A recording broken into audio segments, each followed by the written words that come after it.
In 1998, two broke PhD students walked into Yahoo's office. They had a search engine. They wanted to sell it. The price? $1 million. Yahoo said no. That search engine was Google. Today, Google is worth $2 trillion.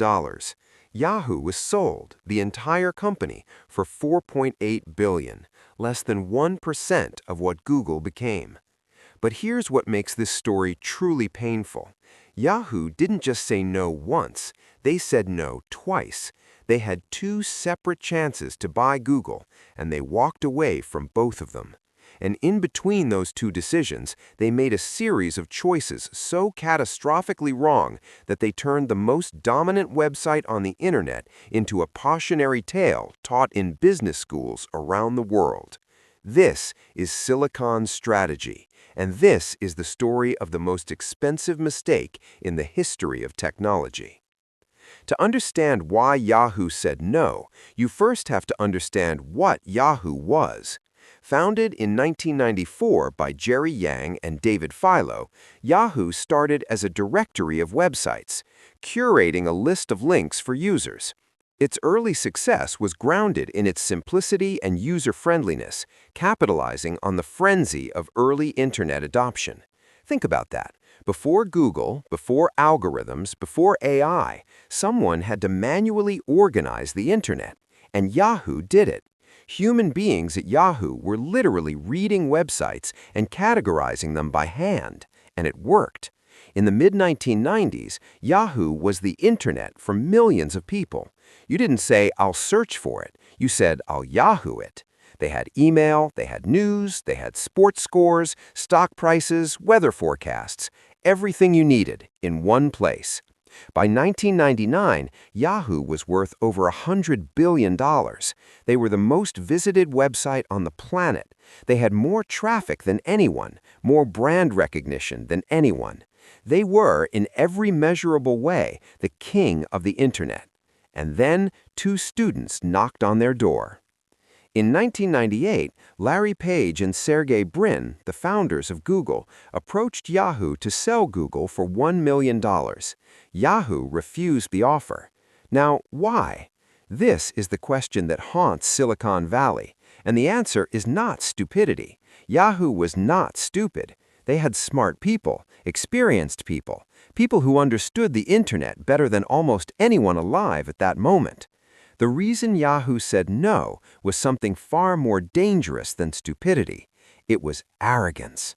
A combination of overconfidence and a fundamental misunderstanding of Google's potential influenced their decision-making. Corporate strategy leaders at Yahoo did not anticipate the evolution of search engines that were destined to fundamentally alter the internet landscape. Yahoo's logic was simple. We don't want people to find what they're looking for and leave. We want people to stay on Yahoo. A better search engine would send users away from Yahoo to other websites. That was the opposite of what Yahoo wanted. Read that again. Yahoo looked at a technology that would help users find exactly what they needed and saw it as a threat to their business model. They were so focused on keeping people on their platform that they couldn't see what Google actually was. Google wasn't a search engine. Google was the future of the internet, and Yahoo paid $1 million, nothing, to not own it. But the story doesn't end there, because Yahoo had a second chance. Yahoo actually started licensing the Google search engine from 1998 onwards for $7 million a year, even though they had passed on the offer to outright purchase it just 1 year earlier. Let that sink in. Yahoo said no to buying Google for $1 million. Then they paid $7 million a year just to use it, every single year, writing a check to the company they could have owned outright for less than what they were paying annually. And still, they didn't see it. Then came 2002 and the second chance. In 2002, Yahoo CEO Terry Semel engaged in negotiations to acquire Google. Yahoo wanted to buy it for $3 billion, but Google's asking price was $5 billion. Yahoo said no. Now, $5 billion in 2002 was a lot of money, a genuinely enormous amount, and Yahoo had just survived the dot-com crash. They were cautious. The logic of walking away from $5 billion was not completely insane. But here's the context that makes it insane. In 2002, Yahoo's own market cap was hovering around $5 billion. What Larry and Sergey were proposing was essentially a merger between equal companies. Google in 2002 was already worth as much as Yahoo. The company Yahoo had passed on for $1 million 4 years earlier was now worth the same as Yahoo, and still they said no. Today, Google's parent company, Alphabet, is worth over $2 trillion. Yahoo was sold for $4.8 billion. Google became worth more than 400 Yahoos. So what did Yahoo do instead? This is where the story goes from painful to almost unbelievable. After walking away from Google at $5 billion, Yahoo CEO Terry Semel decided to build Yahoo's own search engine. He went on an acquisition spree. He bought Inktomi, the second-best search engine after Google, for $250 million. A year earlier, it had been worth $25 billion. Then he bought Overture Services for $1.63 billion, a pioneer in pay-per-click advertising. The strategy was logical. If you can't buy Google, build something to compete with it. But there was one problem. Google wasn't just a search engine. Google was a culture, a philosophy, an obsession with making the user experience perfect. You can buy technology. You cannot buy obsession. Google's user-first approach outright rejected banner ads. Instead, it naturally led them to paid search, charging advertisers for ads to appear at the top of search results in a non-intrusive format, almost as if they were part of the results themselves. Yahoo was filling their pages with banner ads, pop-ups, and noise, trying to monetize every inch of screen space. Google had one white page and a search box, and users chose the white page every single time. But Yahoo's mistakes didn't stop at Google. In 2006, Yahoo attempted to acquire Facebook for $1 billion. Mark Zuckerberg turned down the offer. Rumor has it that if Yahoo had increased its bid to just $1.1 billion, Facebook's board may have pushed for the sale. $100 million. That's the gap between Yahoo owning Facebook and not owning Facebook. Facebook today is worth over $1 trillion. In 2008, Microsoft made an unsolicited bid to acquire Yahoo for $44.6 billion.